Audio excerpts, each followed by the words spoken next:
Good afternoon to you, Nzinga, and to our viewers at home.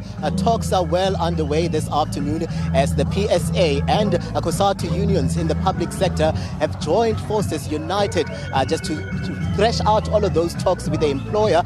This as they reject that 3% wage offer that was discussed and proposed and even announced in Parliament last week. They are saying that their call is for an above-inflation wage offer. We had COSATU unions even going to an extent of saying that they are calling for a 10% wage increase. This is amid that move by the employer to unilaterally more or less announce and enforce the 3% wage offer, something that the workers have taken issue with. Today they are back at the bargaining council to try by all means to pick up on the talks with the employer with the hope that the 3% wage offer can be revised. You can imagine that most of them are saying that they're struggling. Workers in the public sector, the morale is low. They're struggling to make ends meet. The socio-economic challenges also is something that they've had to contend with as they go on their day-to-day work. But most of them are saying that they are looking to these talks here to try by all means to convince government that they mean business in their call for an above-inflation wage offer. I'm going to bring the Public Servants Association into the conversation now. Mr. Yanni Oosthuizen is the chief negotiator from the PSA, and he joins us this afternoon to just give us an update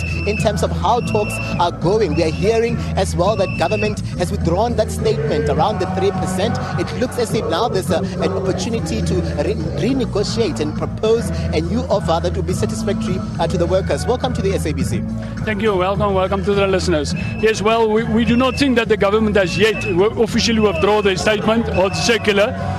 That's why we are here. That's why our fight, united with our comrades here, obtain a certificate in order to do a national shutdown of this entire country.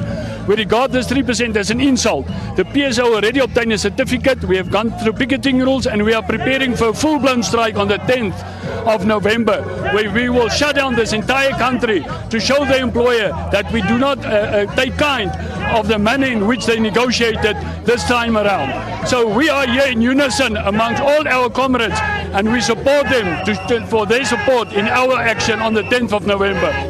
COSATU workers saying that their call is for a 10% wage increase, and we know very well that PSA, you moved down to at least 6.5% as you try by all means to ensure that government comes to the table. What is your approach at this time around? Would we see you singing from the same hymn book in terms of just ensuring that there's at least an offer on the table that would actually be speaking of a united offer between the workers in the public sector? Well, we are together with the COSATU comrades. We are standing at 10%. That was the initial offer that we have tabled. If the employer are serious to break this deadlock and this impasse, they need to come to a better offer to us. We cannot accept the insult. If we at state-owned entities receive 8%, 9% increase, what are the public servants different? They have worked through the COVID process. They were the front workers, the front liners, and now they get an insult of a 3% increase. We are at 10%. The employer must come with a better offer. Otherwise, we will shut down this entire country. Just let us in on how more or less impactful will a strike of this nature be in the public sector? Maybe for those that really are not privy to the impact of such a strike action if it goes ahead, how impactful would a strike action be if the employer doesn't come to the party here today? Well, it will be very good. The impact will be huge because we will close the borders. We'll close the Department of Home Affairs, and so I can on. The entire public service will come to a standstill. We cannot allow this disrespect from the employer by doing what they're currently doing. It will. I mean, the people that are traveling across, that will impact them because that's Home Affairs, justice, the courts, wherever we're going, and even correctional services because some of them are not declared essential, and those workers will be called upon to assist us to unite to the worker struggle.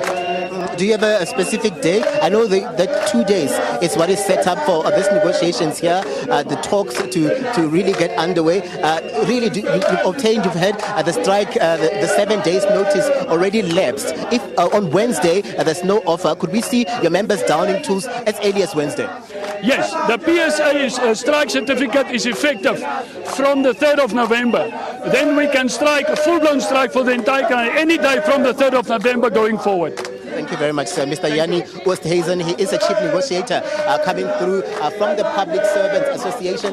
Just trying by all means to just show us how impactful would a strike action of this nature be. But we're hearing as well that government is coming to the table in terms of withdrawing that initial proposal of 3%. And they're hoping the workers that are behind me, that at least government would come through to the party with a 10% wage increment. I'm going to ask my colleagues, Boo, to show you what is happening behind us right now.